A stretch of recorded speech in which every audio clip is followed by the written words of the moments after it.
Ballard came out of the elevator and immediately saw the uniformed police officer standing in a waiting area to the left. She walked directly to him, pulling her jacket back to show her badge. She saw his name was French. "I'm looking for a guy. 60s, mustache, looks like a cop." She said, "There was a guy like that, but he had a legit ID," French said. "Where is he?" French pointed. "He went around the stairs," he said. "Okay," Ballard said. She walked to the reception desk where a young man was playing solitaire on his phone. "Where is Clayton Manley's office?" "You go around the stairs, and it's the last office at the end of the hall past Mr. Michelson's and Mr. Mitchell's offices. I can take you back." "No, you stay here. I'll find it." Ballard moved quickly toward the curving staircase in the hall. As she entered the passageway, she saw the first two doors on the left closed. But the last door was open, and she heard voices. One belonged to a woman and the other, unmistakably, to Harry Bosch. She quietly drew her weapon and held it in two hands in front of her, and she moved down the hallway and closer to the open door. She strained to listen. "That was his mistake," the woman said. "We purged his computer, and he sent an email to the firm saying goodbye. Once we were up there, the rest was easy, just like this." Ballard came to the door and saw a woman standing with her back to her. Dark hair, dark clothes, she thought, Black Widow. Beyond her was a man face down on the floor, gray hair, but not like Bosch's. The woman was raising a weapon with a sound suppressor attached. "You move, you die," Ballard said. The woman froze, her arm straight, but the weapon only halfway up to firing position. "Drop the weapon and let me see both hands," Ballard ordered. "Now." The woman remained frozen, and Ballard knew he was going to have to shoot her. "Last chance, drop the weapon." Ballard raised her arm slightly so she could sight down the barrel of her pistol. She would cut the woman's cords with a shot to the back of the neck. The woman opened her gun hand, and the weight of the barrel with the suppressor dropped the muzzle downward as the handle came up. "I've got a hair trigger on this," she said. "I drop it, it could go off." "I'm going to lower it to the ground." Slowly, Ballard said, "Harry." "I'm here," Bosch said from the right. "You carrying?" "Have it on her right now." "Good." The woman in the room started to bend her knees and flex down.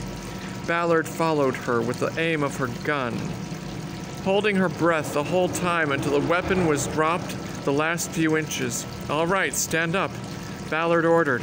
"Move to the window and put your palms flat on the glass." The woman did as instructed, stepping up to the floor-to-ceiling glass panel and then raising and placing her hands against it. "You got her?" Ballard asked. "I've got her," Bosch said. He raised his aim to assure Ballard he had the woman firmly in his sights. Ballard holstered her weapon and moved in to search the woman. "Do you have any other weapons on you?" "Just the one on the floor." "I'm going to search you now. If I find another weapon on you, it's going to be a problem."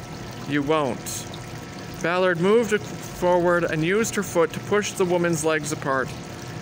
She then began a pat down and then started low with the legs before moving up. "Do you have to do that?" the woman asked. "With you? Yes," Ballard said. Ballard. And I bet you like it. Part of the job." Finished with the search, Ballard put her hand on the woman's back to hold her in place. She then pulled her cuffs off her belt. "Okay, one at a time," she said. "I want you to bring your hand down from the glass and behind your back. Your right first."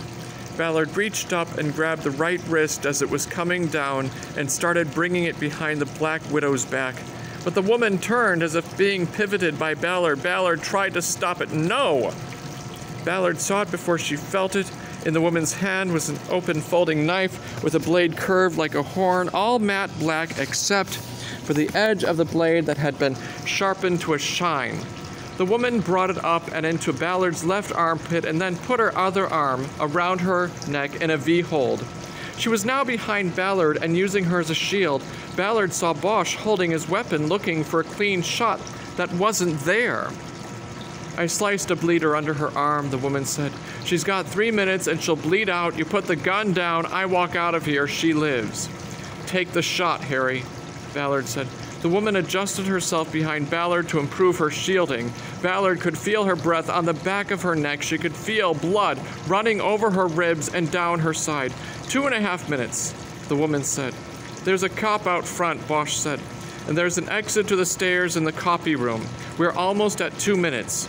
Bosch remembered. Seeing the emergency exit door, he signaled with the gun toward the door. Go, he said. Gun, the woman said. Bosch put his gun down on the desk. Harry, no! Ballard managed to say in a whisper. She then felt herself being dragged toward the office door. Get back against the bookshelf, the woman ordered. Bosch raised his hands and moved back. Ballard was dragged toward the door. You're going to have a choice now, the woman said. Save her or go after me. Ballard felt the woman's grip release and she fell back against the door frame and then slid down to a sitting position. Bosch came quickly around the desk to her. His hands immediately went inside her jacket to her belt and pulled off the radio. He knew how to use it. Officer down. Need immediate medical on 16th floor of the California Plaza West office of Clayton Manley. Repeat, officer down. Officer stabbed, losing blood, needs immediate medical. He put the rover on the floor and then opened Ballard's jacket to get a look at the knife wound. Harry, I'm okay. Go after her. I'm going to lay you on your right side so the wound is on the high side. You're going to be all right. I'll compress the wound. No, go. Bosch ignored her. As he gently put her down on her side, he heard footsteps running in the hallway. Officer French appeared in the doorway. French, Bosch yelled.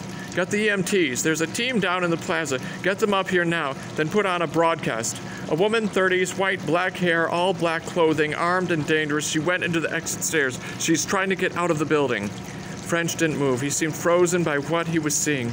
Go. Bosch yelled. French disappeared. Ballard looked up from the floor to Bosch. She felt her clock running out. For some reason, she smiled. She barely heard Bosch talking to her. Stay with me, Renee. I'm going to use your arm to compress the wound. It's going to hurt. Holding her by the elbow, he shifted her arm up so that he could hold her biceps down on the wound. It didn't hurt at all, and that made her smile. Harry, don't talk. Don't waste your energy. Just stay with me, Renee. Stay with me.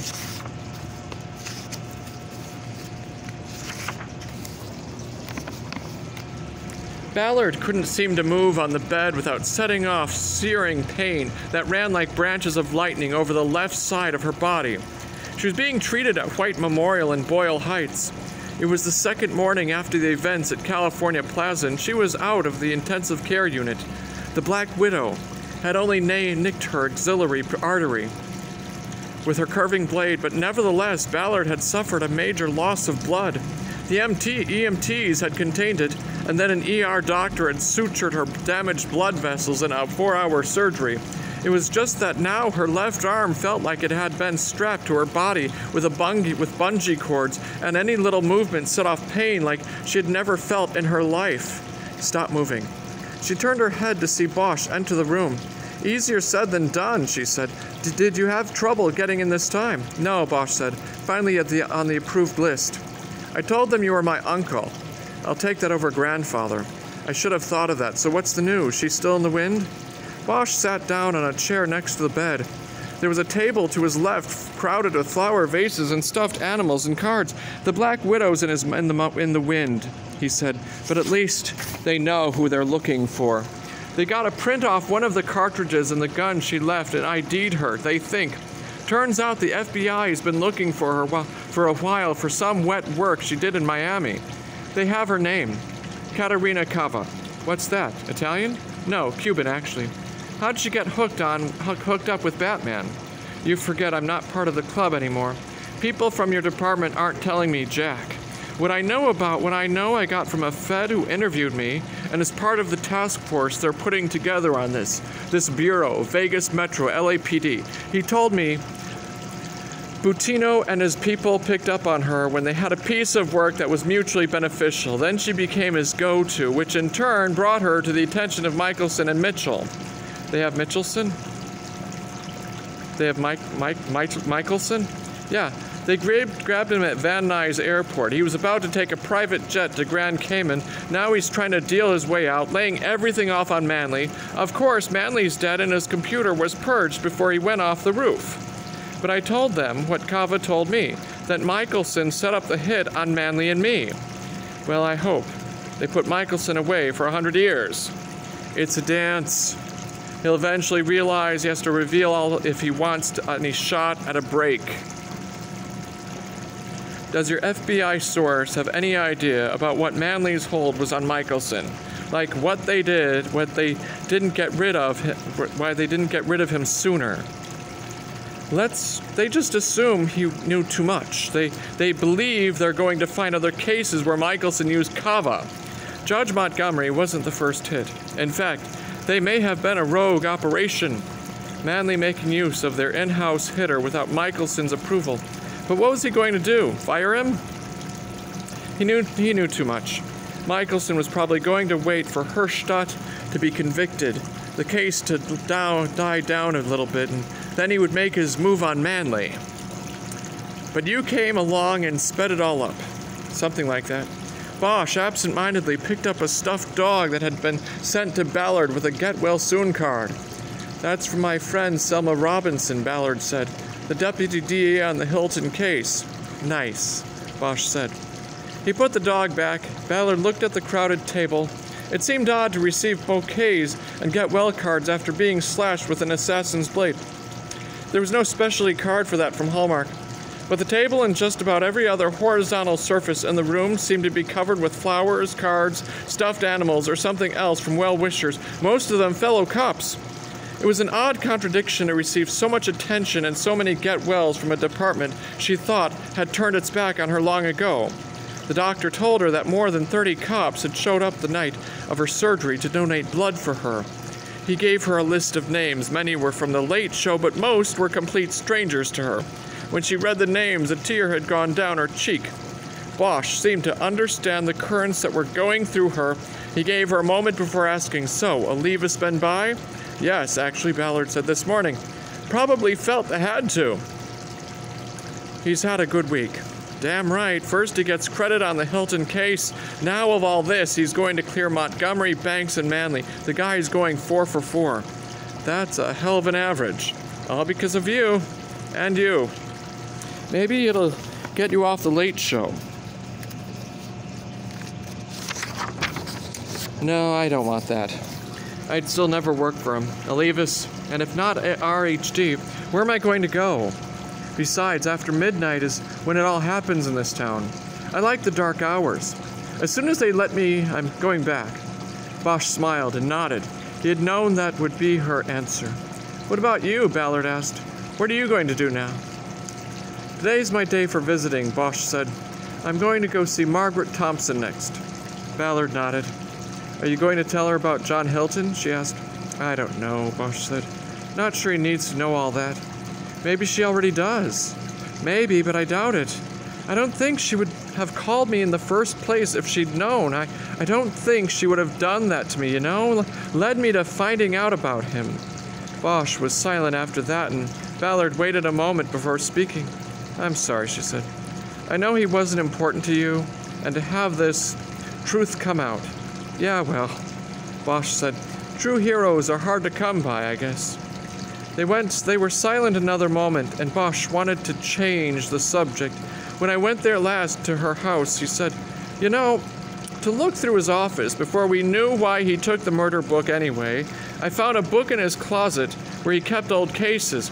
Not full murder books, but copies of some Chronos reports and summaries from old cases that he had worked," Ballard asked. "Yeah, from his own cases, and there was one, and it was a 60-day summary from a case I'd worked with him.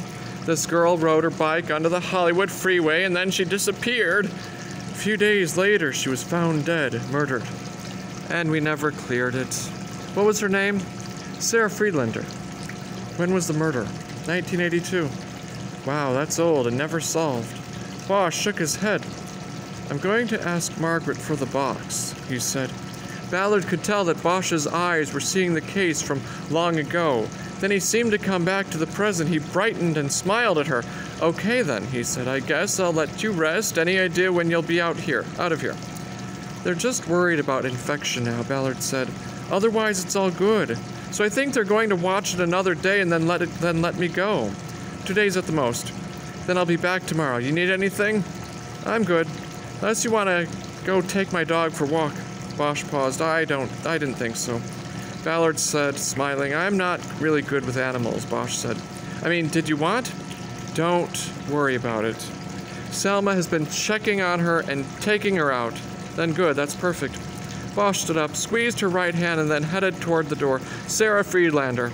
Ballard said, "Whoa," Bosch stopped and turned around. "If you work that case, I work it with you." Bosch nodded. "Yeah," Bosch said, "that's the deal."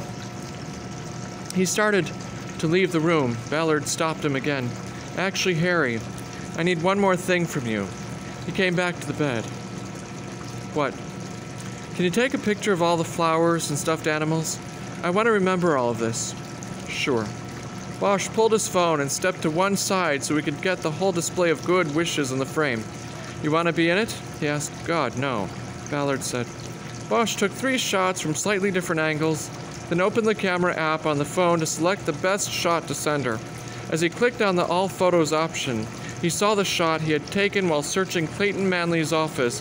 He had forgotten about it and all the activity that had occurred later. It was a photo of a document on Manley's computer before it had been purged. The document was named Transfer and contained only a 13-digit number followed by the set letters G.C. Bosch. Realized now that G.C. might stand for Grand Cayman. "Harry, something wrong?" Ballard asked. No." Bosch said, "Something's right."